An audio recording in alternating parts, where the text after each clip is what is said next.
Good morning and welcome to Connecting America on the USA Today streaming channels on this Thursday morning. It is. I'm Jim Rosenfield alongside Dave Briggs, and Kieran Chetry is in for Alisyn Camerota. We're here at the Sunrise Diner, Roosevelt Park, New Jersey. Thanks for making the trip in, Kieran. It was easy. We're glad it was easy for you, and we're glad to see you again. No traffic. We should point out, former CNN and Fox News alum. We should point out, I followed her at both. I followed her at Fox. I followed her at CNN. Now she followed me here. So. Yes, I did. You know how hard it was to find you in Roosevelt Park? I mean, I heard you were in Connecticut. But it's great to be here. Good to have you. Alisyn gave me a call, and she told me you guys were nice folks to work with. She lied. We appreciate it. And she's not here. Well, she didn't mean me. Herself. She meant Jim. You'll learn very quickly. She just wanted to sleep in. You come in on a really interesting morning, Kieran, because there's a lot to get to. This first story, a lot of people are talking about what happened around dinner time last night. Dave and I were texting furiously. A late night shocker. ABC Network pulling Jimmy Kimmel live off the air indefinitely after some outrage from the Trump administration over comments he made in his monologue about the Charlie Kirk case. Now, this decision coming just hours after the FCC chairman, Brendan Carr, slammed Kimmel's Monday evening monologue. Audience members waiting to go into the studio say they were told about this just before Wednesday's taping of the show in Los Angeles. Learning the taping was canceled. Conservative media companies, including Nexstar and Sinclair, saying they will not air Kimmel. And this is what Kimmel said in his monologue Monday night that sparked all of this. Who murdered Charlie Kirk is anything other than one of them and doing everything they can to score political points from it. In between the finger pointing, there was grieving. On Friday, the White House flew the flags at half staff, which got some criticism. But on a human level, you can see how hard the president is taking this. My condolences on the loss of your friend Charlie Kirk. May I ask, sir, personally, how are you holding up over the last day and a half, sir? I think very good. And by the way, right there, you see all the trucks? They've just started construction of the new ballroom for the White House, which is something they've been trying to get, as you know, for about 150 years. And it's going to be a beauty. Yes. He's at the fourth stage of grief, construction. There's demolition, construction. This is not how an adult grieves the murder of someone he called a friend. This is how a 4-year-old mourns a goldfish. Well, Rolling Stone is reporting that multiple executives at ABC did not feel that Kimmel's comments were over the line, but that senior management eventually made the decision to pull him off air. Now, after the announcement, FCC Chair Brendan Carr weighed in on ABC's decision on Sean Hannity's show on Fox News, cautioning other broadcasters to act in what he says is the public's interest. Broadcasters are different than any other form of communication, including here. We're on cable right now. Fox News doesn't have an FCC license. CNN doesn't. But ABC, CBS, NBC, those broadcast stations do. And with that license comes a unique obligation to operate in the public interest. And over the years, the FCC walked away from enforcing that public interest obligation. I don't think we're better off as a country for it. But look, President Trump ran directly at these legacy broadcast outlets, and he exposed them to these market forces. And a lot of these affiliate groups said, to your point, we're tired of carrying this stuff. Late night shows, something's gone seriously. Kimmel has not publicly commented yet, and to be clear, ABC has not officially said the show is canceled, even if Kimmel's supporters and critics are using that word. Now, Democrat Senator Chuck Schumer called the move, quote, outrageous and a threat to free speech. Let me just be clear about the business that was before the FCC and why many feel this deal to silence Jimmy Kimmel was made. Both Sinclair, who's already a conservative group, and Nexstar have business before the FCC, before Brendan Carr. They need FCC approval to acquire Tegna because they need to remove the cap at how many stations they can own across the country and in one market. And Brendan Carr made very clear, you do this the hard way or the easy way, you will not get approval for this deal unless you silence Jimmy Kimmel. This is very clearly about free speech, not about Jimmy Kimmel. This is not about me supporting Jimmy Kimmel or Jimmy Fallon or Stephen Colbert. This is about business before the FCC that the Trump administration was going to stop if they didn't pull Jimmy Kimmel from the air for making jokes about the president of the United States. Disney also has business before the government. Yes, they in do. Its ESPN NFL Network deal. So all of this needs approval. Now, you would say, well, what does the president have to do with the FCC in ordinary times? Nothing. This is not ordinary times. They are connected, just like the Fed will soon be with the administration. The FCC should be independent in this moment. It is clearly not. I'm sorry. No, go ahead. Please. I was just going to say that you really can't discount as well that there was a big public backlash. A lot of these stations said that they fielded numerous phone calls of people that were very, very upset by it. Can I get wonky for a second? Yeah, get wonky. So on the FCC's website, it says the Communications Act shall be understood, nothing in the law shall be understood or construed to give the Commission, the FCC, the power of censorship over the broadcast communications or signals transmitted by any broadcast station, and no regulation or condition shall be promulgated or fixed by the Commission which shall interfere with the right of free speech by means of over-the-air broadcast communication. That is the language. Yes. Look, and let me just be clear. I do not have a team here. I am not right. I am not left. I am not Kimmel. I am not Fallon. I'm not Greg Gutfeld. I'm just giving you 30 years of television news journalism experience that you guys both have as well. This is a moment that really draws a line in the sand in this country about whether you support free speech or whether you do not. You do not necessarily agree with my characterization.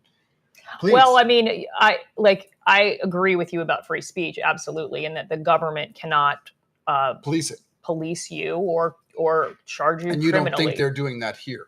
I think that late night shows have long isolated and sort of repelled more conservative viewers, and so I think that my personal opinion is I wonder if ABC is not unhappy that maybe they have an out to get rid of Jimmy Kimmel. And you don't think this has anything to do with business before the FCC? Oh, I'm sure that's an element. Nexstar acquisition, which it clearly does. Okay. And you'll recall that when Colbert's show was canceled, when that announcement came out by CBS, they cited financial reasons, right? They said this is because the show is losing millions of dollars. But at the same time, they had a big deal before the FCC. They needed approval for the Paramount Skydance merger, which in fact happened shortly after the announcement that Colbert was going to be taken off the air. So a lot of that's the common thread. Yeah. All right. Let's talk about what President Trump is doing about this. He's reacting as well, actually celebrating this news on his Truth Social and White House X account, congratulating ABC for, quote, finally having the courage to do what needed to be done, saying Kimmel had zero talent and worse ratings than Stephen Colbert, and then calling on NBC to do the same to their late night stars, Jimmy Fallon and Seth Meyers. And in fact, the FCC commissioner also called Kimmel talentless in an earlier podcast earlier in the day. So weighing in on his talent as well. And back in August, President Trump said in the Oval Office that Fallon and Kimmel are, quote, next. This was in August, long before anything about Charlie Kirk, just for context.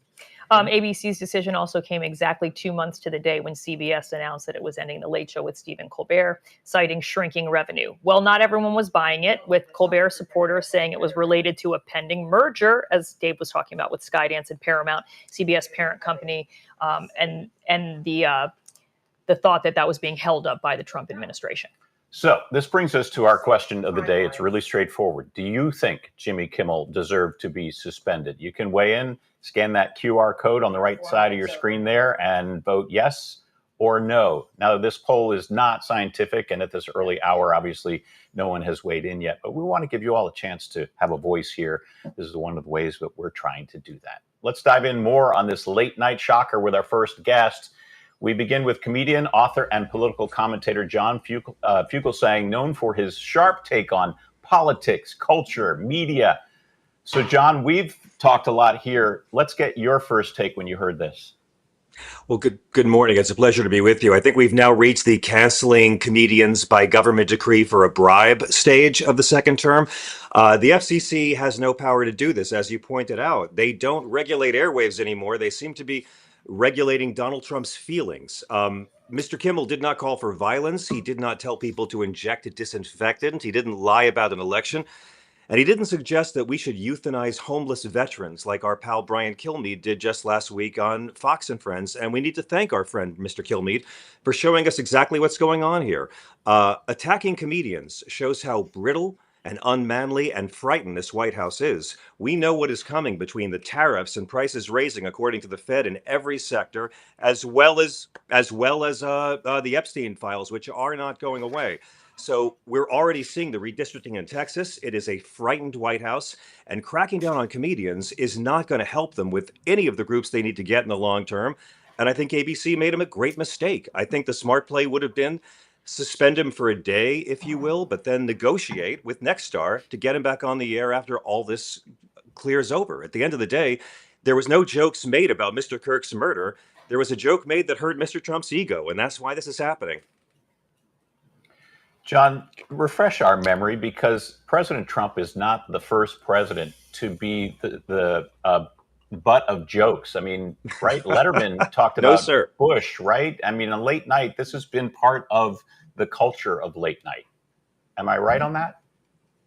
Yes, well, and I'm hearing some of the other guests in my earphone as they talk to your tech staff, so please forgive me. What we've seen here throughout history is presidents who can take a joke. Nixon didn't like Laugh-In, but he diffused it by going on Laugh-In and showing America he could laugh at himself. Donald Trump has had so many great chances to silence his liberal critics by acting like he's in on the joke, but he's not capable of doing it. And this sort of petulance doesn't really help him with the people that he's going to need in a few weeks. The FCC has, again, no jurisdiction over jokes, but apparently they do over fragile, bruised egos. So what they've done here is they can't regulate corporate monopolies, but they can intimidate them. And we're seeing self-censorship via coercion here. And it just makes Donald Trump look desperate and scared. He could have turned this into such a win and had a laugh at his own expense. He can't do it. Have you ever in your life heard Donald Trump make a joke at his own expense? No, sir. No, and I've hosted events for him. I've worked with Trump before. He's not able to do it. He's too insecure a man. And again, a more confident, relaxed man would laugh this off, and Trump's done it a few times. You'll see him make a joke at his own expense once a year or so. But this just makes this White House look terrified. And Brendan Carr he's so servile, he makes Rudy Giuliani look like a free, independent thinker. I don't see long-term how this makes this White House look good in the eyes of anybody they're trying to impress.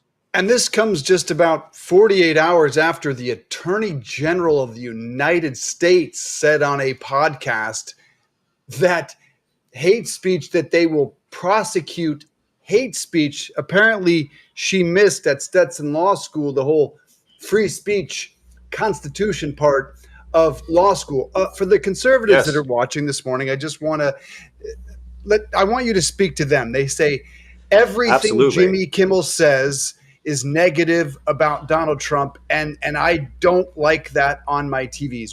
What do you say to them? I completely understand. That's what free speech is. Free speech is us having to accept things that we don't agree with, that we can't stand, and we do it all the time. Again, Mr. Kilmeade said last week on his show that homeless Americans should be injected and executed. He's talking about thousands and thousands of veterans. He was not sanctioned. He was not fined. It was deeply, deeply offensive. And I think our conservative brothers and sisters appreciate the Bill of Rights. They appreciate the First Amendment still. And I think our conservative brothers and sisters will recognize that this is, if not an outright violation, again, this is how they're getting around it. They're using this as a bribe. This is what they did with CBS and the editing the video for a merger. This is what happened with Paramount. They're not censoring. The government is not censoring comedians. That is not happening. They are intimidating other sources to get them to do it. Nexstar dropped 38 channels, and so Disney's tap dancing trying to figure out what to do. And again, Kimmel's going to be fine. Colbert's going to be fine. But these guys employ a lot of people. They have huge staffs. I don't really understand the taking delight in the loss of American jobs. And just to be clear, for those that did not see what he's talking about, this was a Fox and Friends episode just before Charlie Kirk was assassinated, to which Brian Kilmeade, a man I worked with and know very, very well, actually suggested euthanizing, killing mentally ill homeless. which he did He apologize did. for. He He did issue apologized. He was not clarification and suspended for a apologize. single day. Right. No sanction on the channel either. That's acceptable. It's acceptable. So again, if this is what we have to do, we all live with this in a free society. We all have to put up with speech we don't care for. I think this could have been a real win for this White House. They made themselves look terrified. John Fugel saying thanks for weighing in here on Connecting America. Hope to have you back. Good sometime. stuff from John. Absolutely. And coming up in the next hour, we're going to speak with a former head of late night at CBS and one of the founders of Comedy Central, Vinny Favelli. Vinny worked closely with David Letterman, Howard Stern, Stephen Colbert, and we're going to talk to him about the evolution of late night television and where we will go from here. But first, we don't always cover state Senate elections. Many people may not even know who their state reps are, but a newly elected senator in Iowa, you need to know her. Democrat Caitlin Dray pulled off a major upset in a special election last month for Iowa State Senate District 1. Senator Dray is a working mom who never ran for any type of office prior to this. But that's just half the story. She actually flipped a seat in a state that President Trump won by 11 points in 2024, and her victory breaks the GOP's supermajority in the Iowa Senate as well. As we all know, Iowa, a huge litmus test for the rest of the country, hence the Iowa caucus every 4 years. So let's take you to Iowa to meet Caitlin Dray. District 1, that's in Sioux City, the far west side of the state, along the Missouri River. Population roughly 89,000. State Senator, good morning to you. Thanks so much for being with us, and congratulations on your swearing in earlier this week. Tell me what you think your victory means. Good morning. Thank you so much for having me. I think right now it's telling in Iowa that we have a state legislature who is dominated by a single party, and people don't feel like they're getting the representation that they deserve. And so we had an opportunity to flip a seat, and we took it and capitalized on that. And it's not the first time, actually. I should be very clear that in January, we had another state Senate special election where Senator Mike Zimmer flipped a similar, if not more Republican seat. I'm also hearing so many voices. It's significant, but it's not the first time that we've done it this year, which is really exciting. Are you able to hear okay right now? I can hear the programming. Yes. Hi. Okay. Yes. What were some of the issues that you focused on that you think resonated most with your voters? Yeah, the biggest thing was really just the affordability crisis that we're under right now, and Mr. Fugelsang referenced the tariffs right now, and that's disproportionately affecting Iowa and our ag economy. But we're also under an affordability crisis when it comes to housing and healthcare and childcare, and all of those things are necessary to live a good life in the state of Iowa. And we've seen, federal policy that is affecting those things, as well as state policy. And how do we allow our constituents and encourage our constituents to live a good life here when they can't afford the things that they need to survive? You mentioned Monday when you took the oath. I know that you said it was humbling, also coming at a time of huge tension between the left and the right. We've got the Kirk assassination in the midst of all of this. Talk to us about your hopes for how we move forward together to try to accomplish things in this country.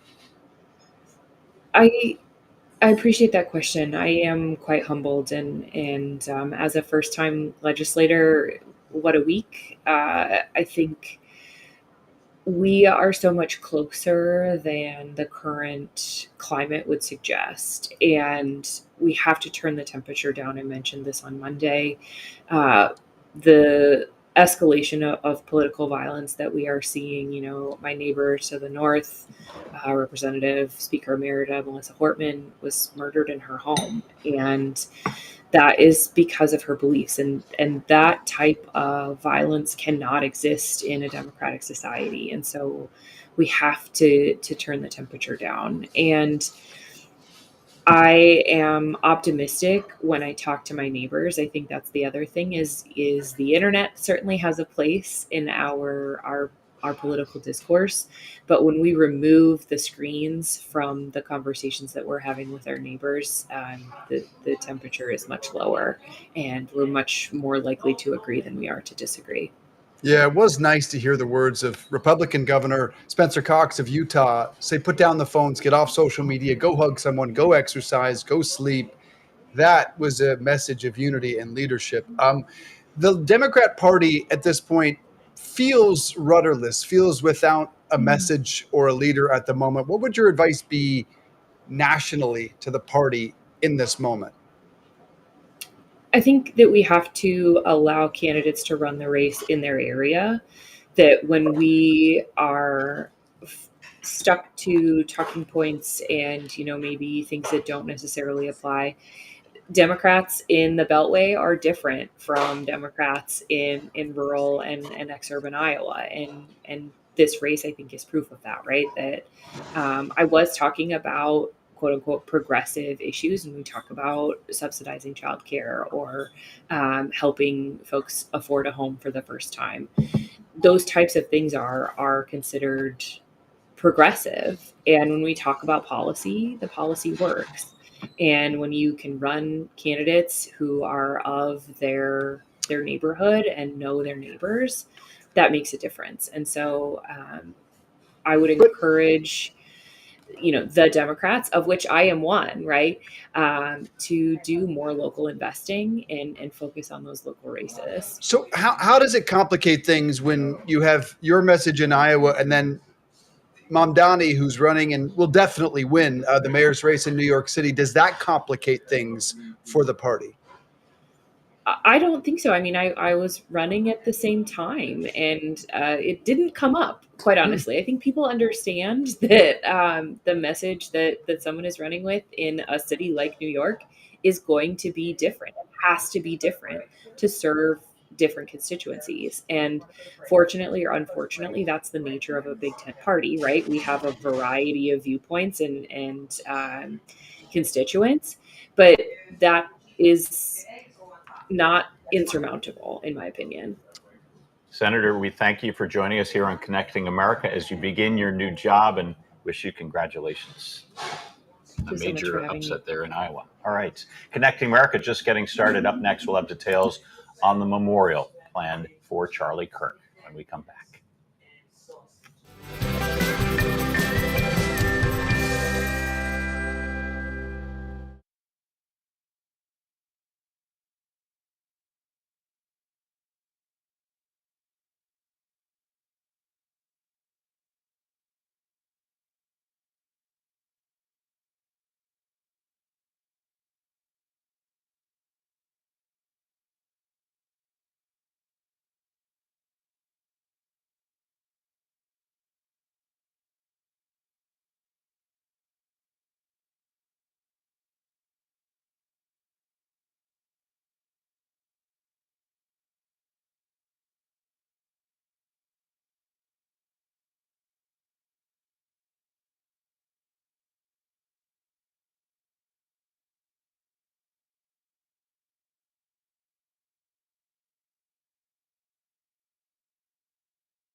Welcome back to Connecting America on this Thursday morning here from the Sunrise Diner in Roselle Park, New Jersey. We got to get you some breakfast, Karen. I'm good for now, but You are? I had the waffles. I think I had the French toast last week. Okay. Delicious. Thumbs up. Yes. Always good. Always with that, good. I'm yeah. going to go avocado toast if you're wondering, Jim. I'm in. Where are you? Yeah, Where are you? same. I'll do that. Okay. All right. Okay. Team effort. All right. It'll be a who's who of the MAGA movement in Arizona this Sunday for the memorial service for Charlie Kirk. Thousands are expected to turn out at the State Farm Stadium in Glendale, Arizona. Security, they say, is likened to a Super Bowl. President Trump and Vice President Vance are just some of the VIPs who will speak at the memorial, along with Kirk's widow, Erica Kirk. Other speakers include Marco Rubio, Robert Kennedy, Donald Trump Jr., Tucker Carlson, just to name a few. A website's also been set up. There, you're looking at it right there. It has more details on the service.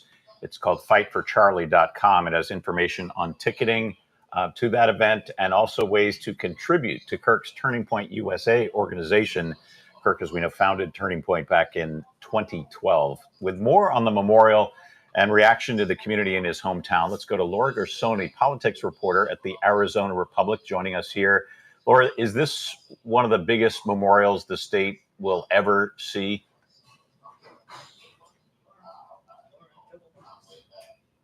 Do we have Laura? All right, you mentioned, obviously, this is a huge event. Security is going to be extremely tight. There's Laura now to weigh Laura, in. what are we expecting? Hi, yeah, can you hear me? Thanks, guys. Yeah, we hear you. Okay, fantastic. Yeah, I think certainly safe to say this will be one of the biggest memorial services in the state. Covering Arizona politics, I think of Charlie Kirk as one of the top maybe 3 or 4 most influential political figures in Arizona, period. More powerful than many of the elected officials I cover, more powerful than any one donor or business person. I mean, he's someone who could shift political winds with a single tweet. And I think his funeral arrangements reflect that. As you mentioned, it'll be hosted at State Farm Stadium, home to our Arizona Cardinals. That's a stadium that can hold 73,000 people, with more overflow planned in a nearby stadium. So, I think that just reflects the influence that he wielded in Donald Trump's orbit. Yeah, I mean, the logistics seem like they are going to be very difficult. We know security is going to be super tight. What other preps are being done, though, to handle, of course, the president and many members of the cabinet who are going to be attending? Yeah, absolutely. As you mentioned, security is a huge concern. We are still piecing together information on that front. We understand it'll be a cooperation between federal, state, local officials, looking at measures like counter snipers, to prevent an incident like the one that we saw lead to Kirk's killing. Some other things, obviously, for a presidential visit, we're always expecting roads to be shut down, heightened security, and of course, Kirk's body was transported back to Phoenix from Salt Lake City, and it was Vice President J.D. Vance who did that personally on Air Force Two, again, just a sign of what a power broker he was in the White House. The message will be key for this country if we have any hope of coming together in the aftermath. Donald Trump, the president, sat down on Fox and Friends and said all political violence is from the far left. J.D. Vance hosted the Charlie Kirk show, I believe it was Monday, and said political violence. He, too, blamed it on the left and said there is no both sides. What are you hearing there in Arizona in the aftermath of Kirk's assassination? What do you expect from a message? Yeah, I think what we're hearing in Arizona mirrors what we're seeing nationwide. From the president, I would say, and based on these funeral arrangements, it's just a sign that Donald Trump and those around him are standing firmly behind Charlie Kirk's legacy. Now, that's not a surprise. Of course, they were friends and allies, but it comes at a time when, on both the left and right, I think we're seeing a question of how to remember him. On the left, we've seen infighting among Democrats, some people saying progressives were overly dismissive of Charlie Kirk's death. And then on the other hand, those accusing others in the party of lionizing him. And on the right, we've seen similar debates over, for example, whether to install a statue of Charlie Kirk at the U.S. Capitol. Some of Trump's most staunch supporters have backed that, but we haven't seen buy-in from more moderate members of the party. So I think this funeral is just going to be one more place where those sorts of questions are going to be litigated. But from the president's team, certainly we're seeing unwavering support.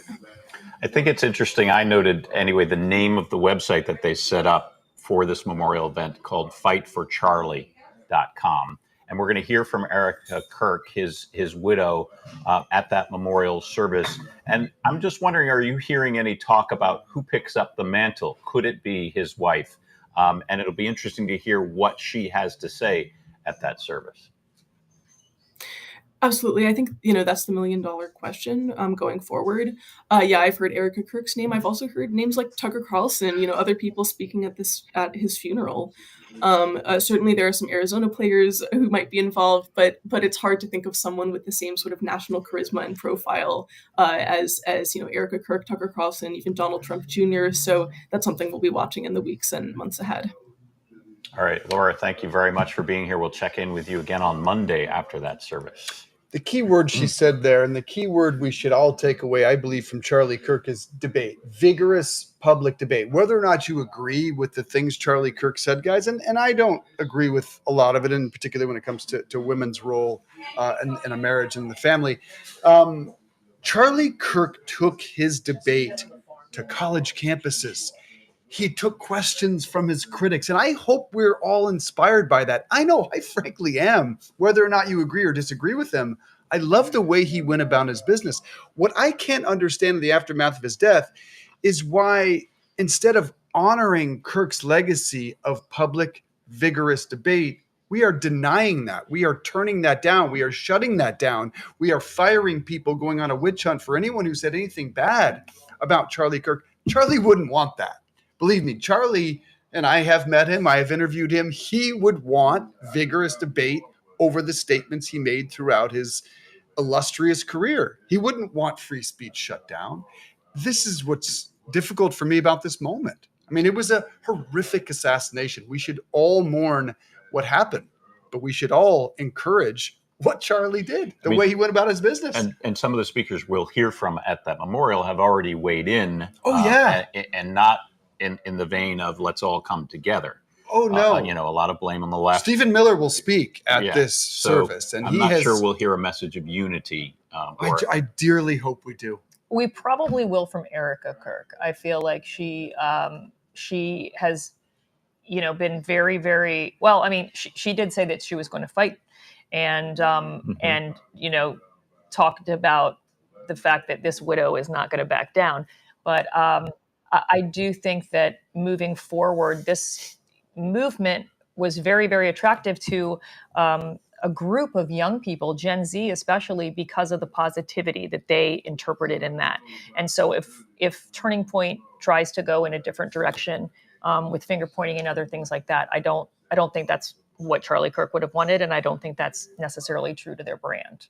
All right, we're going to pause here for a break. And coming up next, farmers, they're getting squeezed by lower prices for crops and increasing operating costs. And we're going to speak with a Texas farmer coming up after the break. We'll be right back.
Welcome back to Connecting America, coming to you from the Sunrise Diner here in Roselle Park, New Jersey on this Thursday morning. A lot going on today, it feels like. Yeah, and we're talking economy right now. When you woke up this morning, did you think about maybe a new car, a new house? Did that cross your mind? Or how about going on a credit card shopping spree, which I would never recommend, actually. Federal Reserve Chair Jerome Powell announced a quarter-point cut to interest rates, but is that going to be enough to feel a difference? And are lower rates a good thing in this instance? Well, joining us now, certified financial planner Bobby Rebell joins us to answer some of those questions. Hi there. Thanks for being with us this morning. What's your key takeaway from the Fed decision to lower rates? Well, good morning, and thank you for having me. I think the key takeaway is this is about the trend, not the immediate impact of just this quarter point. But what we're hearing from the Fed is that they expect to have probably, and it's always data dependent, they always couch it, more cuts in this calendar year. And cumulatively, that could really move the needle for consumers on many levels, whether it's shopping, like you mentioned, consumer debt, but also when it comes to the housing market, taking out new loans for cars and so on. It could be very meaningful to a lot of people. And that's why we're seeing the markets really celebrating it today. We probably will have a better market today. We'll see. Yeah, probably. The markets wanted, I know, a half point. The housing market, will it have really any impact on mortgage rates?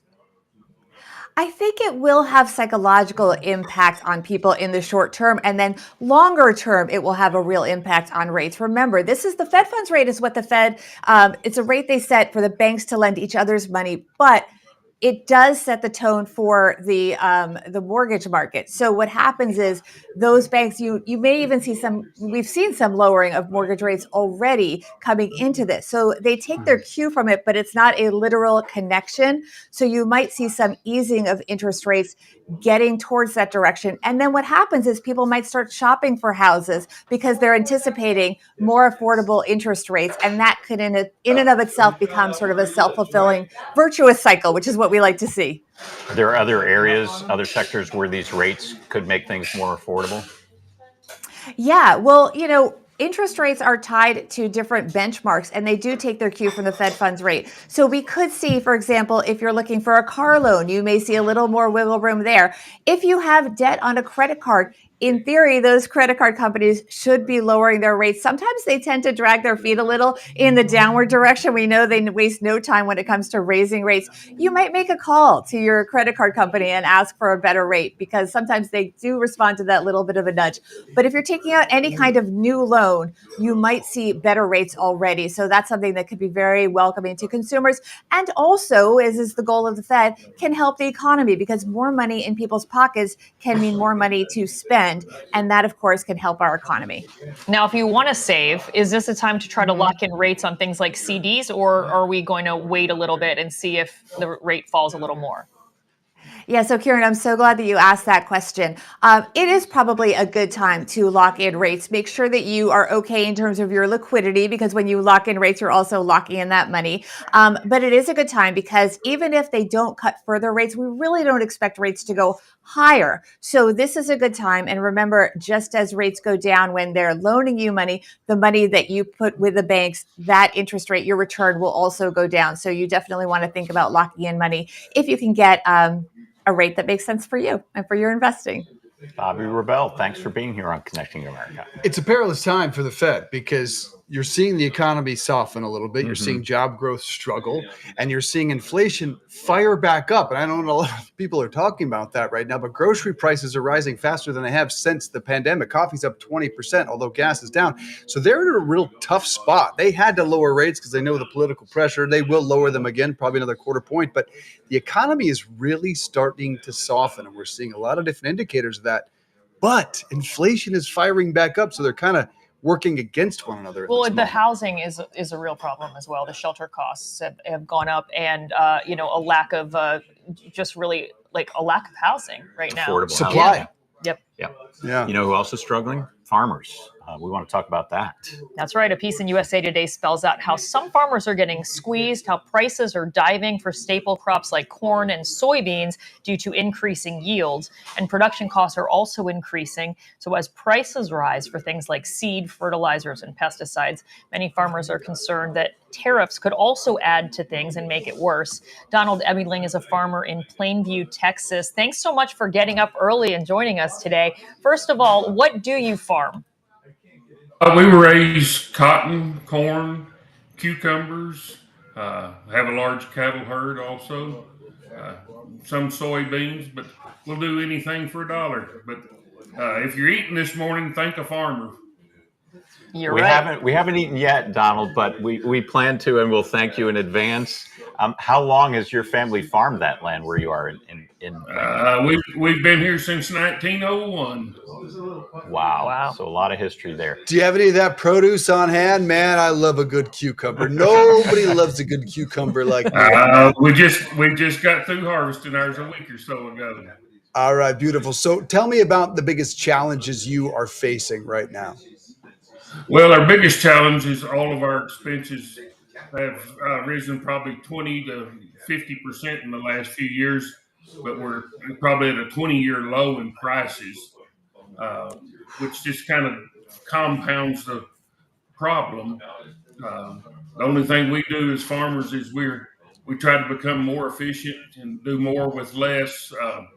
Just as I was sitting here this morning, I've checked my cows with the cameras to make sure they had water, and checked some sprinklers and started them sitting here in my office, which we couldn't have done 30 years ago. So it's just trying to become more efficient. The worst part is many young farmers that have not had time to build any equity to live through a storm like this.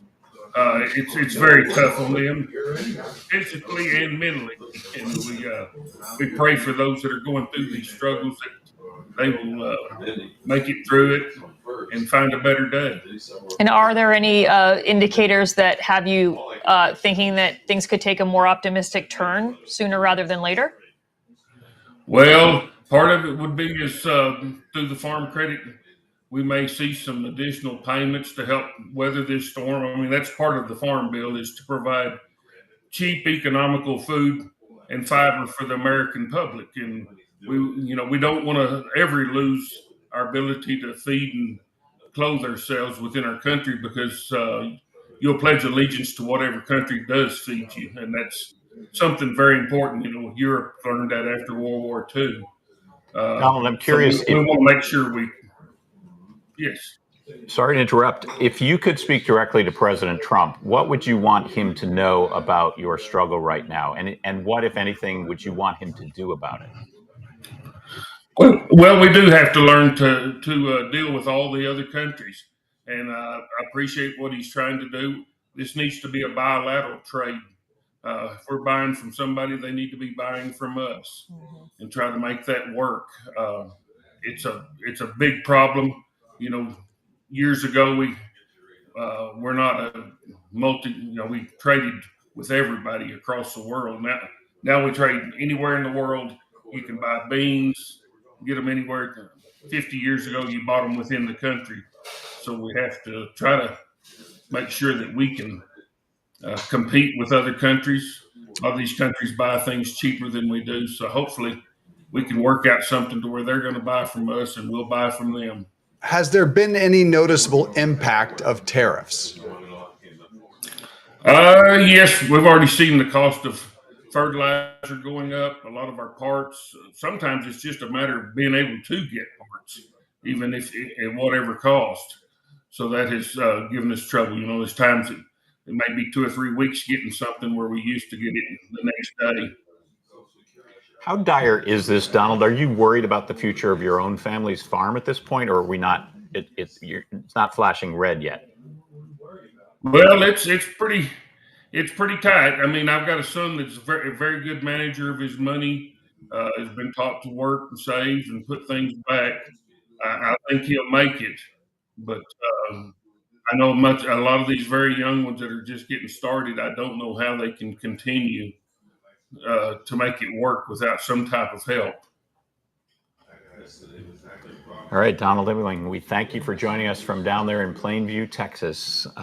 Love that Texas country. Yeah, and he's right though. You got to thank the people that are providing food and providing the products, and it sounds like they're really facing it right now. Well, we'll do the math right there. He said costs are up 20 to 50%, and prices are down 20%. That is a devastating equation for the farmers in this country. We hope circumstances are going to improve for them. But up next, a pediatrician here to talk vaccines for your kids. We'll ask her if she's concerned about potential changes to vaccine guidance coming out of Washington. Connecting America, back after a break.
We're back with Connecting America live from the Sunrise Diner in Roselle Park, New Jersey. So much talk these days about vaccines, whether there should be changes to the recommendations for who should get vaccines, especially children. We spoke yesterday with two MAHA moms, Make America Healthy Again moms, on Connecting America about their support for some of Health and Human Services Secretary RFK Jr.'s initiatives, from vaccines to food dyes. Part of their Make America Healthy Again movement is that vaccines should be a matter of individual choice for families, for parents, not the government's decision.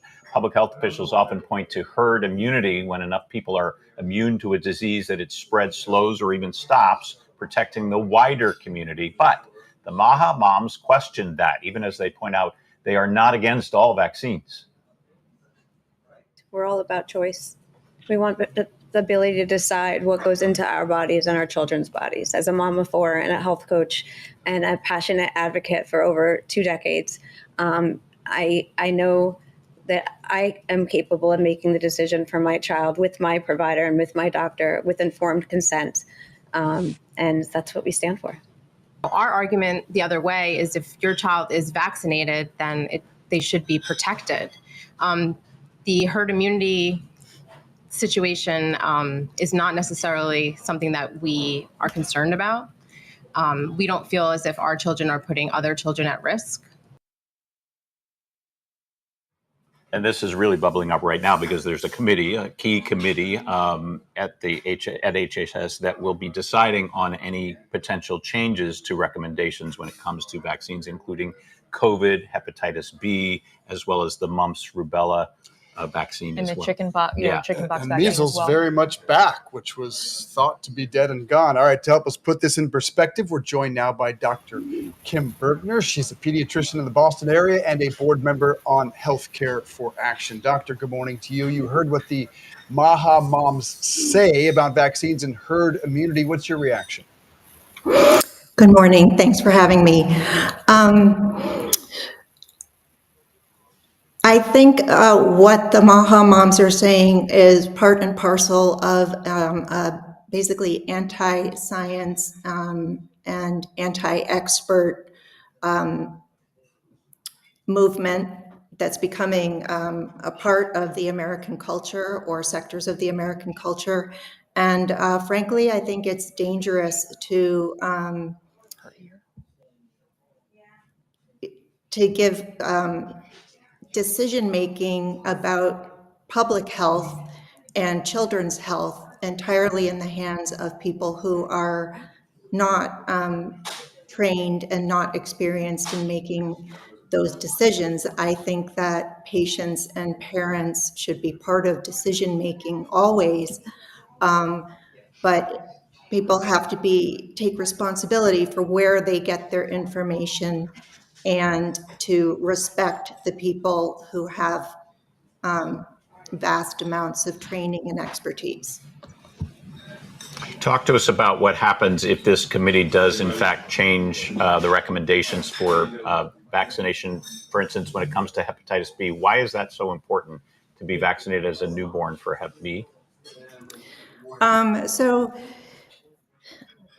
hepatitis B is transmitted, in a number of different ways, and infants are at risk of contracting hepatitis B during birth from mothers who may be carrying hepatitis B and aren't aware of it. We do have screening for pregnant women, but that screening is not perfect, and not everybody gets all the screening that they need to be getting.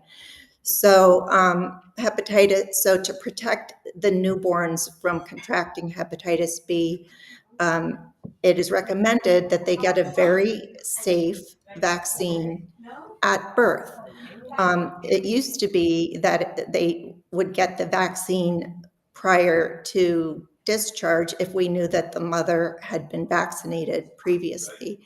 Now at my hospital and at many in the Massachusetts Department of Public Health recommends that it's given within the first 24 hours. Because if they're going to be getting the vaccine anyway, they should get it when it's most protective, where if they have been exposed to the virus through their mother during the birth process, it's most protective if given during the first 24 hours after birth. As Senator Cassidy pointed out, Senator Cassidy, Republican from Louisiana, who is a liver specialist, a physician, he pointed out that childhood hepatitis rates have decreased from 20,000 per year in America to 20 per year in America since giving vaccine in the newborn period. And the earlier that someone contracts hepatitis B, the more likely that they will end up with chronic and fulminant liver failure. So it's really important. Dr. Bergner, thanks for being here on Connecting America to weigh in from the scientific community and hear from a doctor after we heard from the moms yesterday talking about personal choice. Appreciate it. Well, if you want to connect with us, you can download the best of Connecting America each day. This is wherever you get your podcasts. You just type in Connecting America in the search bar.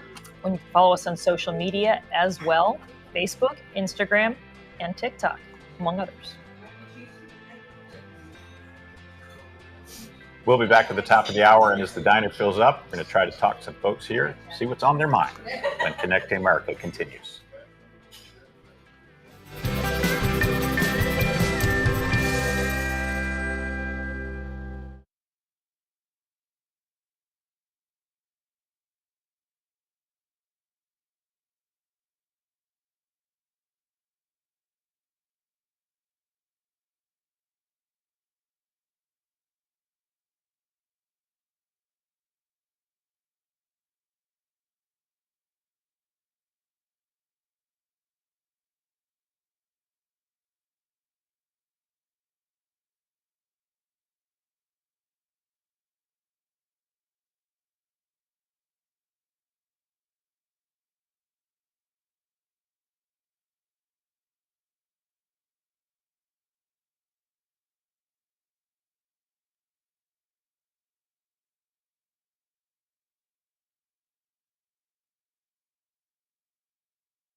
The views expressed in this program are those of the speakers and do not necessarily reflect the views of USA Today or its affiliates.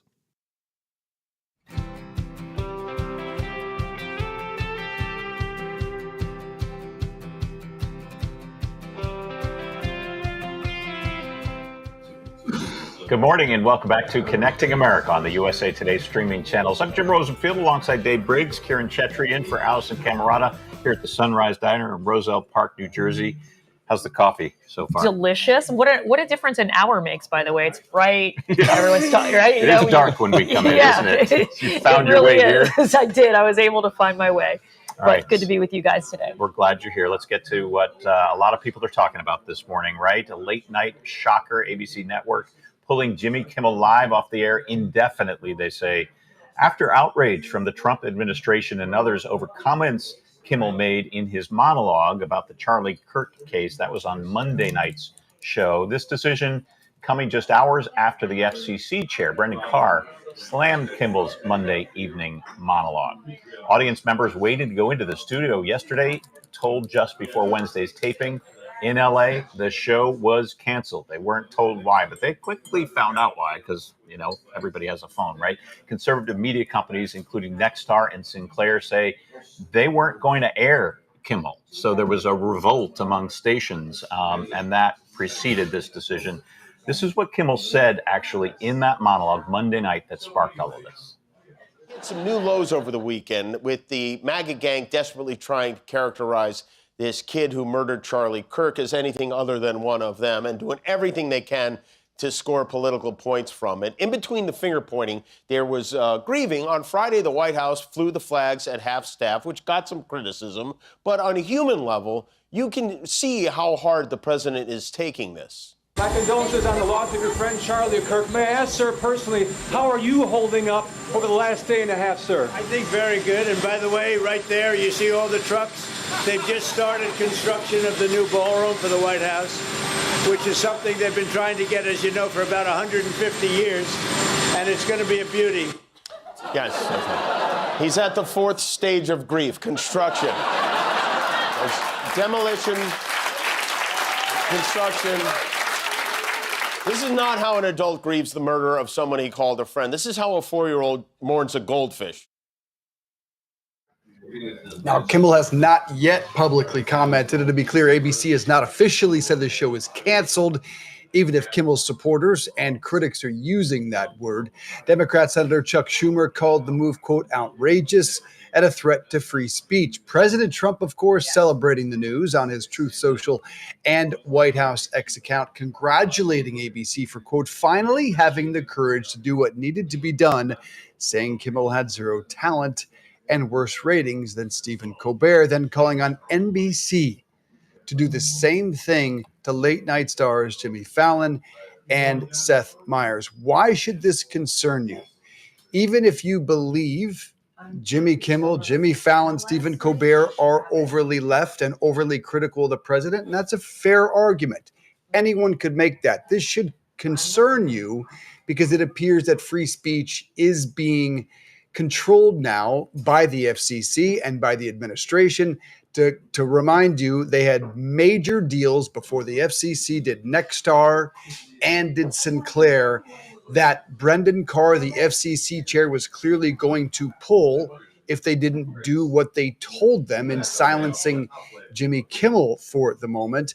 And that should concern all Americans, whether or not you support Jimmy Kimmel, whether or not you watch him or not. I don't watch late night.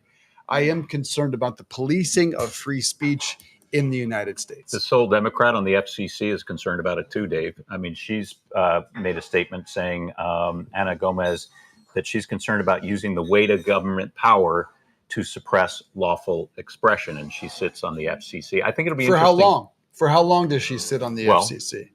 That's a question we always ask when somebody is critical of something that goes against the administration. So we'll see. Now, it wasn't only the administration, though. The two companies, both Nexstar and Sinclair, both with business before the FCC. Yes, but they also got a huge tongue lashing from viewers. In a lot of the more conservative cities, people just called up and were very, very upset. They made the decision to preempt his show, actually, last night. In many of these markets, Sinclair has, 60 or around that? Yeah, 50, 60, and Nexstar has like about 30 stations all across the large country. station groups. And, and in Sinclair, in fact, I believe is running a special on Friday night in place of Kimmel's show in that time slot, a tribute to Charlie Kirk. I think, Dave, it'll be interesting to see if Seth Meyers says anything on his show tonight, if they are taping a show, whether Jimmy Fallon says anything, or do they just sort of let this lie for now? There is not a chance they let this lie. Yeah. There's not a chance. They realize this is a line in the sand being drawn in our country. This is where we differ from authoritarian countries. And hopefully some on the right, I fully expect people like Tucker Carlson, Ben Shapiro, and others to Joe Rogan, certainly. I fully expect them to speak out against the actions of the FCC. And I also should mention, will Colbert say anything? I mean, he thanked... He's still on the air. Yeah, and he thanked Jimmy Kimmel, credited Jimmy Kimmel with helping him win the Emmy that he just won the other night in the wake of the cancellation of his show coming up, because Kimmel actually put up a billboard saying, I'm voting for Colbert to win the Emmy. And that was a huge moment for him at the Emmys just a few nights ago. So, they're like a fraternity. They compete against each other in the time slots, but they support each other. Do they lean left? Yes, they very much do. I'm just my opinion. I all the clips I see of all the late night comedians, with the exception of obviously of Greg Gutfeld at Fox News, they very much do lean left and are overtly critical of President Trump. They have every right to do that. And here's our question of the day. Did Jimmy Kimmel deserve to be suspended? Yes, 38% of you do say yes, but the overwhelming majority, still 62% of you, say no. Use the QR code at the bottom of your screen. This poll, of course, not scientific. And at this early hour, the results are far from being statistically reliable, but we wanted to give you a voice in this conversation. Yeah, it's just a way to sort of get a snapshot of how a small group of people may be feeling. And we know that late night television has been a thorn in Donald Trump's side for a long, long time. Because he's been the butt of jokes, but so have other presidents as well, as we pointed out. Absolutely. They were critical of Republican presidents going back decades, to my knowledge, and never did I hear. But also remember the White House Correspondents' Dinner was also a moment in which Republican and Democrat presidents alike were made fun of to their face. That, of course, was canceled under the Trump administration. Does not like people making jokes about him. Well, it'll be also interesting to see, is this a temporary suspension? Does he come back? Or as this discussion's taking place and the temperature is being taken as people weigh in on this, will it be indefinitely suspended? Will he be back? Will he apologize? There's a lot going on. Yeah. All right. Let's talk about crime in our cities and what the Trump administration is doing about that, Dave. Yeah. First it was D.C. Not quite sure what happened to Chicago. Now Memphis is the battlefield for President Trump's war on crime. President Trump, joined by Tennessee Governor Bill Lee, signing an order sending the National Guard to the city. The president said the Guard would join a task force that includes the FBI, DEA, and ICE. Our next guest was a longtime Memphis resident, Blake Fontenay. Blake is USA Today's commentary editor, also the author of The Politics of Barbecue. Good morning to you, sir. Tell us what's happening in Tennessee. Well, good morning. I'm actually coming to you from Florida, but I'm a former resident of Memphis. I lived there at two different times during my career and have seen the crime issue sort of come and go throughout the discussion there over the years. As you may know, the police chief is saying the crime rate is currently at a 25-year low. So they have had some recent successes, but historically, people who've lived in Memphis know that crime has been an issue there for quite some time. What was the 2022 numbers? There were almost 400 murders in the city in that year. People were talking about not being able to feel safe. I know that part of it was some talk from the restaurant owners saying that they were deciding to close down a couple hours early, and it was really affecting their businesses because people didn't want to be out after dark. Right. That has been an issue. I last lived there in 2021, and that was at the time a very high number of murders. The murder rate was at one of the historical highs at that time. So it's certainly been an issue through the years in Memphis, whether the rates are down now or not. How does this dynamic of red state, blue city of Memphis play into this situation, do you feel right now? We know the mayor is not supportive of the Guard coming in, but the governor's saying bring it. Well, I think that's just it's really kind of a perfect situation politically for President Trump's administration to do this here because he does have the support of state government. Uh, Bill Lee, the governor, is very supportive of this. The infrastructure, the U.S. senators there, Marsha Blackburn in particular, and I'll speak of her more about this in a second, but they are in support of this. But uh, Memphis is a blue city historically. It's been a Democratic stronghold for a long time. And the mayor, I don't know from his public statements, he seems to be accepting of the fact that the Guard is coming here. But I imagine if you asked him, he would probably ask for different types of federal assistance than what's being offered through this initiative. Perhaps more funding for law enforcement equipment, assistance, technical assistance from federal law enforcement agencies. But I'm not sure the National Guard is exactly what he had in mind for his city. That's exactly correct. And that's what these cities across the country are asking for is actual support to hire more police officers to make sure crime is kept down long term, not just some short term bump while the National Guard stands over their city. I don't know if you've seen the reporting from ABC that several, in fact, more than a dozen prosecutions in D.C. have now been tossed out by judges because they clearly had not made the case to make these arrests. So in your estimation, will this type of deployment have a long-term impact on lowering crime rates? Well, that's just the issue.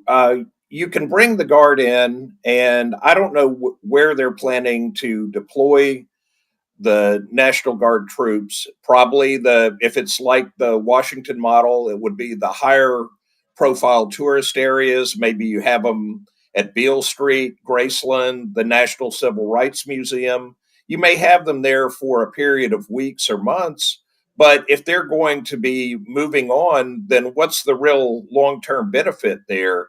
You've got it's sort of the analogy that one of our guest columnists made in a column that just went online this morning is it's sort of like if you're paving a pothole and then you pull the asphalt up so you can use it somewhere else. It's a much smaller presence. I think that they're talking about only like under 200 troops as opposed to the really large showing in the District of Columbia where they had about 2,000 National Guard troops and did see, improvement in a lot of nuisance crimes. It remains to be seen long term what that's going to mean, and I'm assuming that's the same case for Memphis right now. Well, and I think if you talk to law enforcement people around the country, there's this concept of community-oriented policing where police are most effective when they're really embedded in a community where, their officers, it's the same people patrolling, week after week and month after month. They get to know the people who live in a neighborhood. Potentially they get to know would be perpetrators of crime, your gang leaders or whomever, and they build some kind of relationship in the community, then it helps them to potentially head off crime and at a minimum be aware of when it may be occurring and have the trust of the people who live there. And it's just hard to see in this particular case how the National Guard, if they're only going to be there a few weeks, how they're going to build that type of trust in the community.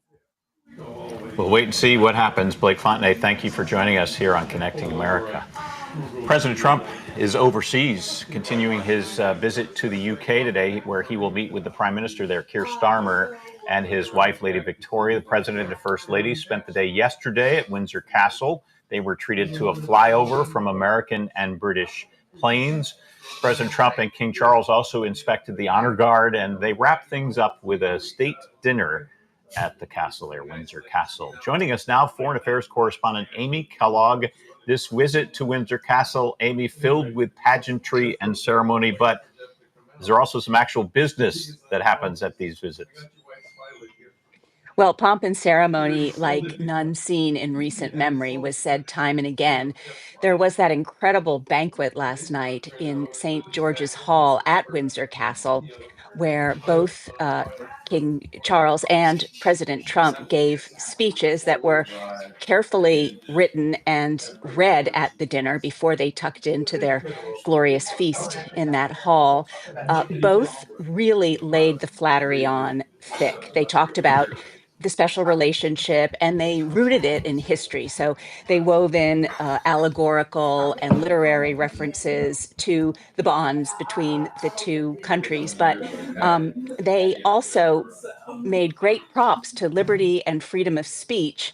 And that was followed by Trump firing off that social media post last night, criticizing Jimmy Kimmel and celebrating his suspension from his show.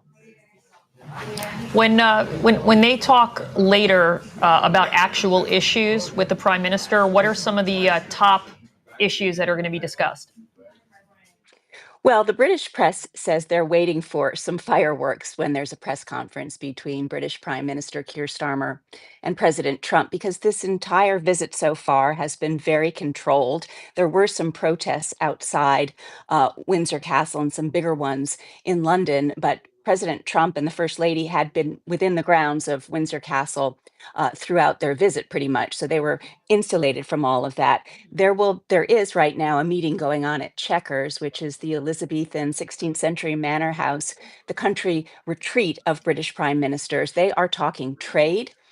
They will no doubt be talking Ukraine, and they will be talking Gaza. And here are some grounds for disagreement because Keir Starmer, the British Prime Minister, is prepared to recognize a Palestinian state in the coming days. And that is something that Washington is not supportive of. And also, the UK has been firmly on the side of President Zelensky and very vocal in criticizing Vladimir Putin and blaming him for starting the war, which he did. Whereas, as we know, President Trump has been much more supportive of Putin and willing to hear him out. So when this press conference happens, and of course, there is the Jeffrey Epstein story, which reporters are likely to want to dig into again, we may see a different tone, but on the business side, there are some incredibly big investment deals from the tech industry in the United States being planned to the tune of $150 billion and upwards for investment in the United Kingdom. And that will be a major headline if that in fact does happen. You mentioned some protests, Amy. There was a giant image of Trump and Epstein projected up on the castle. There was a local station that ran a marathon of Trump lies on television. But how is he being received among the population? Is he a popular or divisive figure in the UK? Yeah, he's definitely a divisive figure in the United Kingdom. We did see pro-Trump demonstrations. There is a sort of nascent MAGA movement in the United Kingdom, the equivalent of a MAGA movement, I should say. And but there are a lot of people who find President Trump to be distasteful and who are concerned about a lot of the issues that we've spoken about today, whether it's Trump's apparent sympathy for Vladimir Putin and the fact that the United States has not used its immense power and influence over Israeli Prime Minister Benjamin Netanyahu to lighten up and to stop the killing in Gaza, or at least wrap this war up and make it more of what it was supposed to be, which was getting rid of the leadership of Hamas and then moving on to finding some sort of solution for Israel and the Palestinians to get back to a normal life. Amy Kellogg, thanks for joining us here on Connecting America. As always, we appreciate her perspective as our international correspondent. What else is going on? Well, after the break, we're going to talk with the former head of Late Night on CBS. He's going to give us his take on the Jimmy Kimmel suspension. Stick with us. We'll be right back.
Welcome back to Connecting America on this busy Thursday morning. We want to talk more about Jimmy Kimmel's suspension.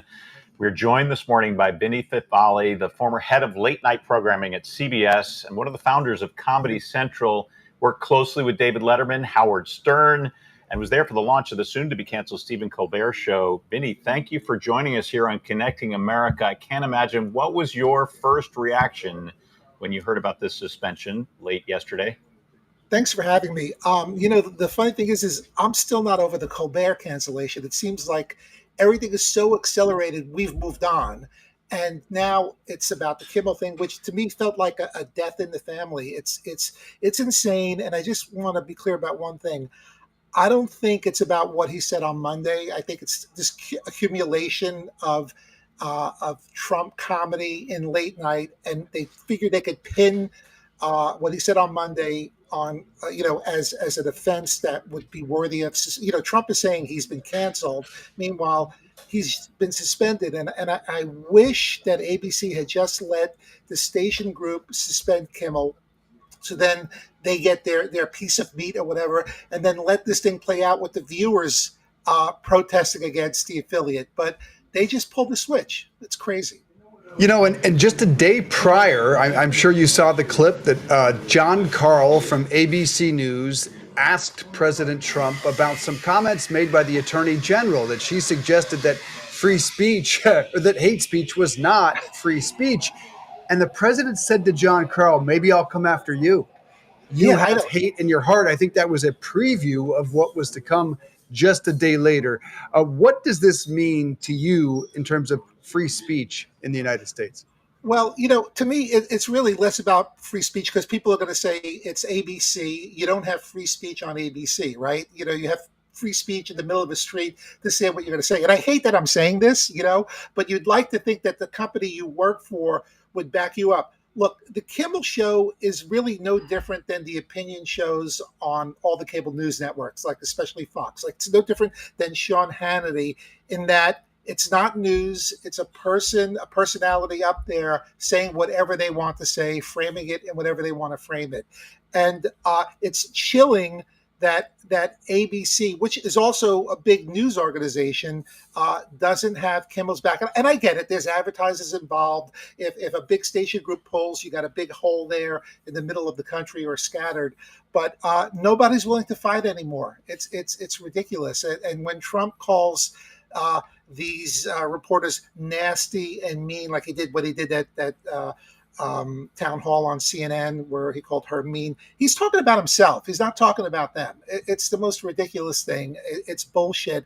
And really, people should be circling back to the Colbert cancellation, where you had the senior Alisyn hanging out with Trump at several mixed martial arts fights. They're all having these conversations in public view. Stephen Colbert was canceled because of Donald Trump. And the same thing might happen. Vinny, I wanted to ask you to explain a little bit more what you said about wishing that before the FCC got involved or ABC gave the suspension, that they would have let those station groups do what they were going to do, because they did hear it from viewers. Right. Well, which view is pro or against? Viewers that were very incensed by the comments. Oh, really? Okay. Well, listen, they would have heard a lot more if there was if I think they ran Family Feud instead of Kimmel last night. If Family Feud was only on in those markets and Kimmel even had a chance to address, not apologize, but address on the network, maybe to calm things down. But they don't think that way. They just pulled the plug completely because they don't want to deal with it. And my understanding is, no insight, just from what I've read over the years in the news, that Kimmel has a great relationship with Iger and the people at ABC. They've worked together. Kimmel's all over the network. Does this mean he doesn't host Who Wants to Be a Millionaire? Is he now gone from everything? It's going to be really interesting to see what happens. As we've pointed out, this is not the first president that's been the butt of late night jokes. We're thinking about your former colleague David Letterman and how many jokes he made at president's expenses. How much pressure right now this morning are Seth Meyers and Jimmy Fallon under? And what's your take on whether you believe they'll weigh in on this or just sort of sit this out for a bit? I'm pretty sure Seth will weigh in. Lorne Michaels sounds like an amazing producer, someone that would have their backs as much as he could. But again, he's not the boss. He's got to deal with Comcast. But I'd be shocked if Seth Meyers didn't say something about this. And I'm really anxious. I know Kimmel's really close with Howard Stern, and I know Howard, I guess, is off the air Thursday and Friday, but it would be great if Stern opened up his microphones to allow Kimmel to do his show or a version of his show, or even just give him the platform to speak, where it could be an honest conversation of what he thinks of all this, because that's who we want to hear from. We want to hear from Kimmel now. That's a great idea. In fact, I think Joe Rogan should be the one to really welcome him. Absolutely. He has a massive audience, and maybe I'm going on a limb here. I do believe Joe Rogan will draw a line in the sand here. I agree. And say enough's enough. What can we do? What can people like yourself do? Late night comedians do? There's really not much because what they do is speak freely, and then that's in danger now. So I know it sounds lame, but it's boycott time. I don't know what you boycott. My wife said last night, that's it. We're not going to Disney. Easy to say because we didn't have plans to go to Disney like for the next 5 years. But, do you boycott Hulu, which is tied into ABC and Disney? Do you target Sinclair? I don't know. What was the market? Spectrum? Which was the market that had the problem? The affiliate, the ABC What affiliate. Nexstar? Sinclair and Nexstar, both of whom have business before the FCC. Yeah, it's just I can't. When I was working with Howard, when we did the CBS syndicated show, he was under so much pressure from the FCC. Senator Brownback, I think it was. I mean, it was really painful. They were torturing him for things that were ridiculous. This is all Trump. It's not the FCC guy. It's not the Attorney General. It's all Trump. This is what Trump wants, and all of these Fox News hosts that are now cabinet members, these reality TV people like Dr. Phil and Dr. Oz who are now in the circle. I don't know how you fight this. Honestly, that's what's actually very, very frustrating. And boycott is the only thing that comes to mind. But what do you boycott? Just pulling back the curtain a little bit, I was an anchor at Fox News, and as was Kieran. And one of the things we railed against when I worked there was cancel culture. We railed against the fact that people were being canceled for speaking their opinion. How ironic is this moment? It's so meta. It's scary, and you could write a beautiful piece on this and make all of your points. And you see it on TikTok videos. People, the TikTok is fascinating right now because you have people sitting in their cars, talking to their phones with these impassioned monologues about what's going on. And they make these incredible points. And and millions of watching.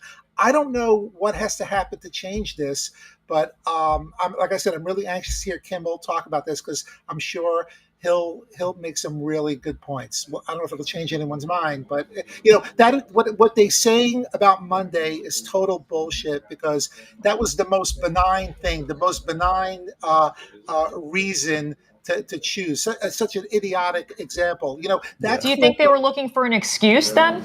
Yeah, absolutely. Possibly to get rid of him? They were like, the next time he says something, he's out. Absolutely. That clip of Trump being asked about Kirk and then pivoting to the ballroom, he did that another time too. He did that twice in like 2 days. That clip, people were saying the clip was edited to make him sound ridiculous, and it wasn't. That's what we're dealing with. And Kimball's brilliant observation, the 4 stages of grief, I guess, the stages construction. It was a brilliant observation on a video that was very, very real that just happened. So, but you know what, Vinny, I will say, I don't think that making fun of Trump's reaction, the president's reaction to the question about how he felt about his friend. I think it was the fact that Jimmy was saying that MAGA is doing everything to try to distance themselves from this shooting suspect. And saying that the suspect was actually MAGA, right? When we knew by Monday that the governor had already said he was left. One of them, but that clip is part of that package. I agree with you, but it's all there, and that has to get under Trump's skin. And the other thing, the important thing to note is it's interesting how South Park and Oliver, which are weekly shows, and they go off the air for a long period of time, seem to be immune from this. I mean, with South Park, the way they handle Trump, you would have thought that's it, it's over, but it's $1 billion franchise. These daily shows, Colbert, Kimmel, Myers, Fallon, sometimes they're like news to Trump. There's no difference between, a news show and a talk show to him and the people around him. And that's really scary that they can't make that distinction between an opinion and breaking news or real news. Vinny Favale, we could talk for hours about this, and we know you're very passionate about it, and come to it with such a great perspective and experience, having worked on all those shows and with all of that talent. Vinny, thanks for being here. Thanks for having me. Thanks so much. Well, after the break, a little Love Connection talk, some tips for our Gen X viewers on dating in your 50s. I wonder what that must be like. We have years to go before we figure that out, right? We'll be back after the break. Don't look at me.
Hey guys, I'm here with Lenny from Roselle Park. We're talking, of course, about the story of the morning, which is Jimmy Kimmel, late night comedian for ABC, suspended for some remarks he made about Charlie Kirk and President Trump. And Lenny, I'm curious to hear your input. When you hear a late night comedian suspended for some remarks, true or false, what's your reaction?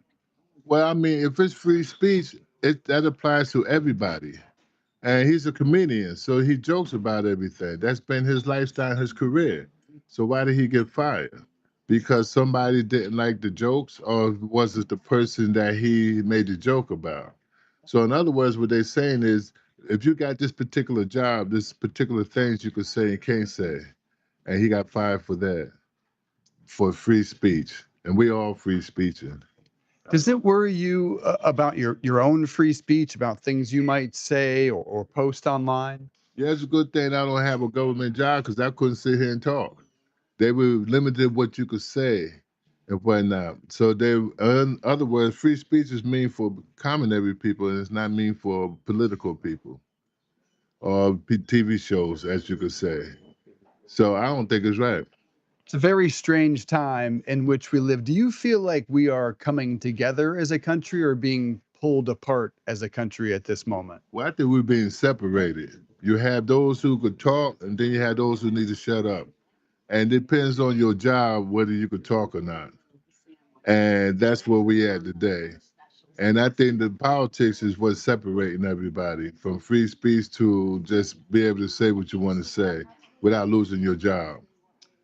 And that's why I recommend all of us sit down with someone across the aisle of a different race, of a different gender, of a different political persuasion, and just have a conversation, just a civil conversation. And that's what we're trying to do here on this program. How was breakfast, Lenny? What'd you have?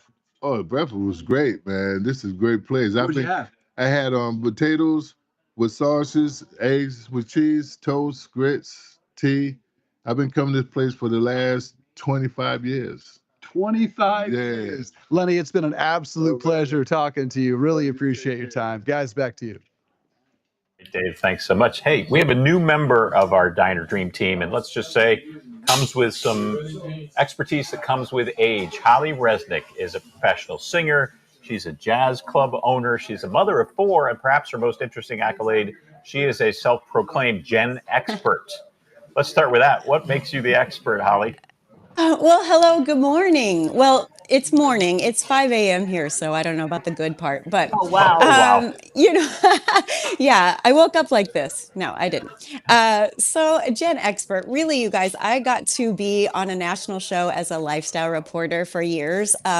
A national show, and I was an it mom. And so I got to have a segment for moms, basically life after baby only gets better, but chase your dreams, face your fears, model that for your children. Don't just expect them to do it if you're not showing them how. So that was a hoot. But now that all my kids are kind of in their 20s and I'm close to empty nest, I think I needed to rebrand. So lifestyle expert, sure. But Gen expert, yeah, that's me all the way. Well, I totally I'm just hear old. you.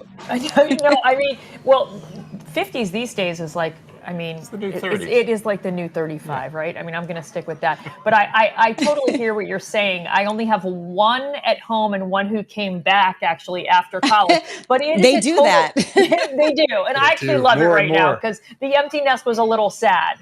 And it is crazy how fast everything goes and how these stages of your life are just over before you know it. It's true. And you're left wondering, who am I now? Who am I now that I'm not a wife or a mother or, all these things? And we're having to not recreate ourselves, but really find out who we are, what we like, and what we want our future to be. You know what I mean? All right, your future. Talk about dating over 50. Not easy for anybody, I imagine. Tell us about your experience, Holly. Yeah, so unfortunately, my story is a bit dramatic in that 16 years ago, my husband, father of my 4 kids, passed away, and he died in a plane crash. So it was very sudden. There was a lot of trauma that followed those days and years.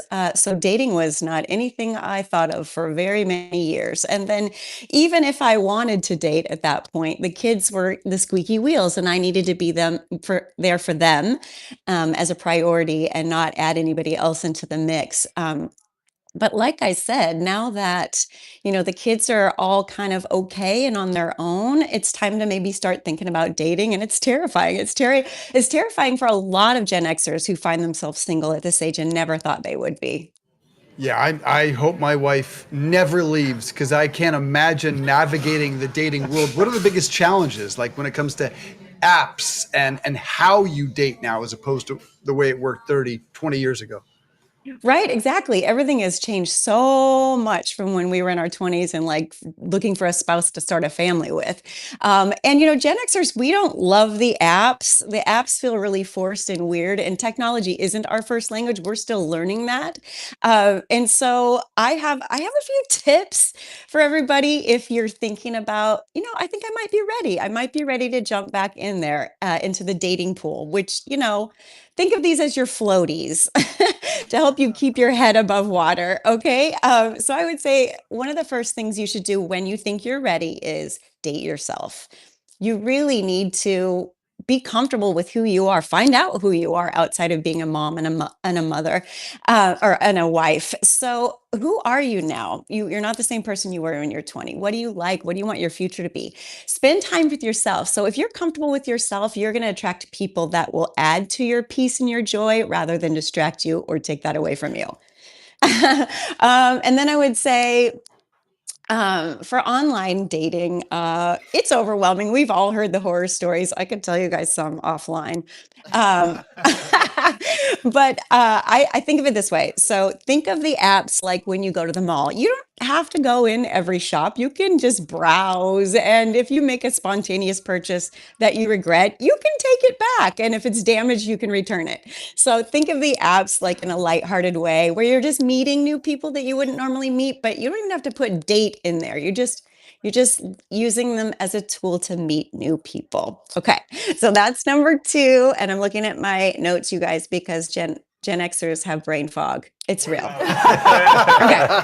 What about meeting people in person? Are there things you can do if if you're app averse? How do you get out there and find people that you could maybe strike up a relationship with?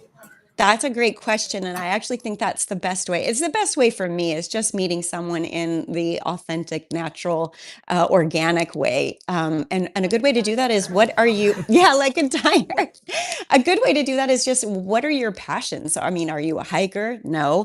Do you like wine? Yes. So find people that have similar interests and go do events where you could meet people with similar interests as you or passions as you. And then maybe you'll meet people that you hit it off with. So I always think that just, natural organic ways are the best ways, and the apps can be, if you can't stir anything up on your own, try the apps, I guess. And how big of a factor is it that your kids like the people? I mean, now you have these adults in your life, right, that are also giving you advice.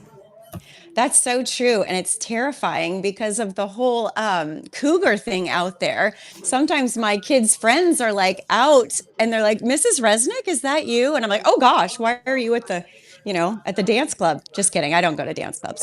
But I think it's really cool when your kids become adults because they see you as a human more, not just mom. And so my kids, at least at this point, they want me to find love again. And it is important to get their input. They're going to have to, you know, they're going to have to like my kids and my kids are going to have to like them. So, but it's always, wait till you like them enough before you introduce them to your kids or even bring them into the conversation.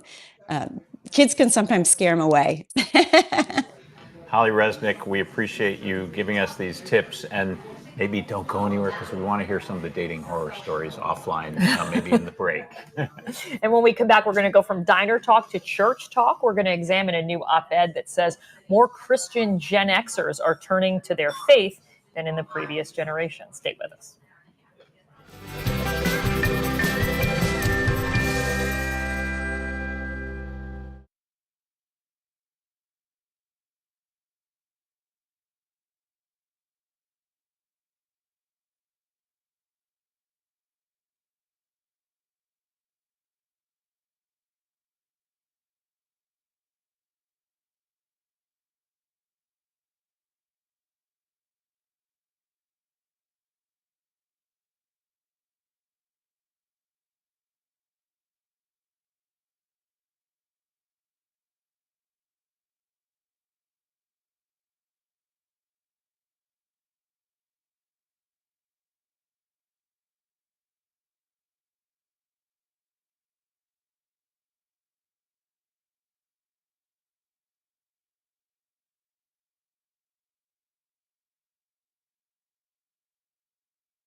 We're back here at the Sunrise Diner in Roselle Park, New Jersey. How are you doing so far, Kieran, with sitting in for Alisyn this morning? Yes, I'm doing great. Alisyn got to sleep in, and I'm happy to fill in for her today and tomorrow. Everybody deserves one of those days for sure here on Connecting America. Marcy Hopkins here as well.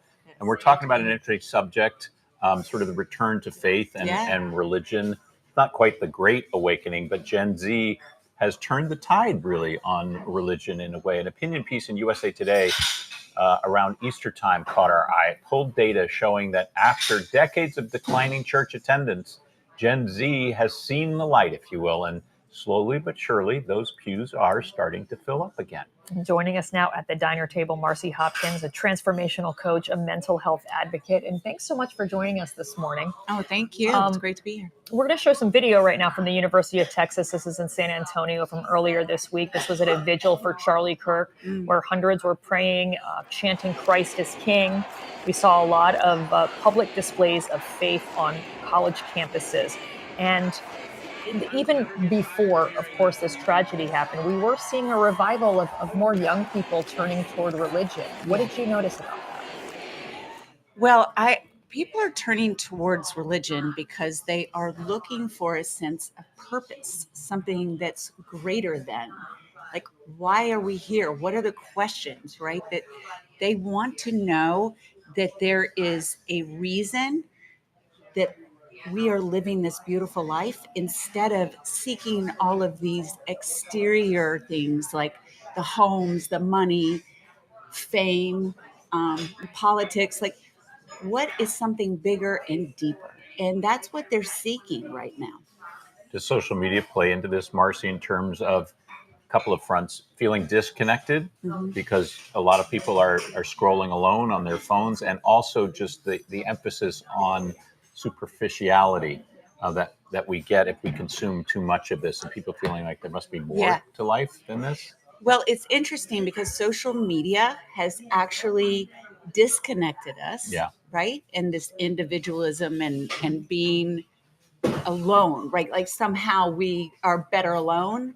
But what we are realizing and what we're seeing on social media is there are a lot of Christian influencers out there. And so what's happening is these younger people are seeing the messages, right?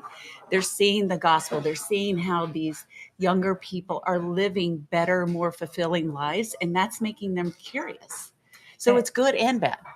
You know, you talked about even people in your own family, your own son coming, talking to you about wanting to have a fellowship and returning to Christianity, returning to the church. Do you think that that the whole idea of basically belonging is something that it has been lost over the years, where you had a small community, you knew your neighbors, you knew everybody in your community very well, and it just seems like we're much more isolated. People work from home a lot more. Right. There's a lot more remote life that is taking people away from their fellows. Yeah.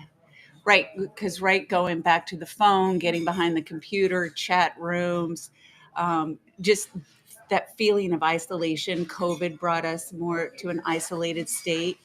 So, yeah, I mean, they are looking for more of a place of belonging, more of a place of community. And they're dealing with so much stress and depression. And so they're looking for a way for self-discovery, for community, for a safe place to not have judgment.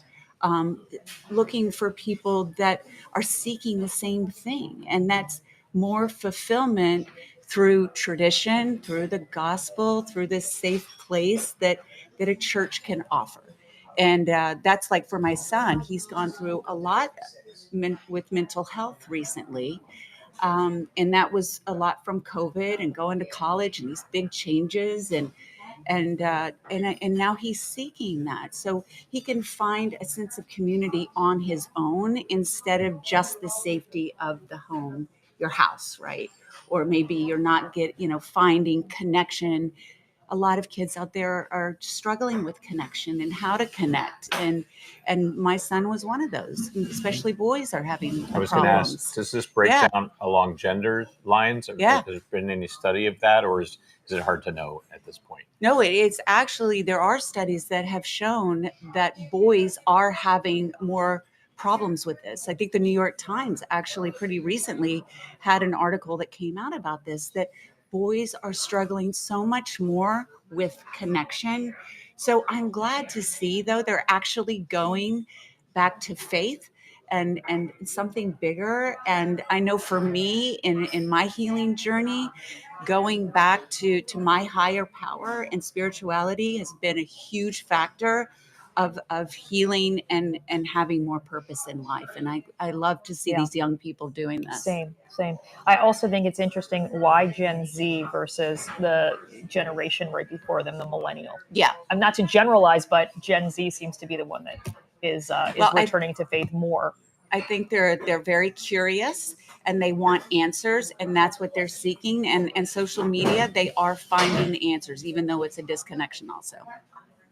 All right, Marcy Hopkins, thanks for being here at the Sunrise Diner. Kieran, thanks for so much. sitting in today. My Love pleasure. having you. Great to be with you. That's going to do it for Connecting America today. We'll see you tomorrow morning right here from the Sunrise Diner in Roselle Park, New Jersey. Hope you have a great day, everybody. So is there a specific one church that your son sought out? Well, he was raised in the Catholic Church, Mhm. which is interesting because they're talking about the Catholic Church. Yeah, this Catholicism Renaissance, is this Renaissance on right. It's the Catholics. Renaissance and the tradition. It's over 2,000 years old, so the stability of it, and for my son, that's just what he knows. Right.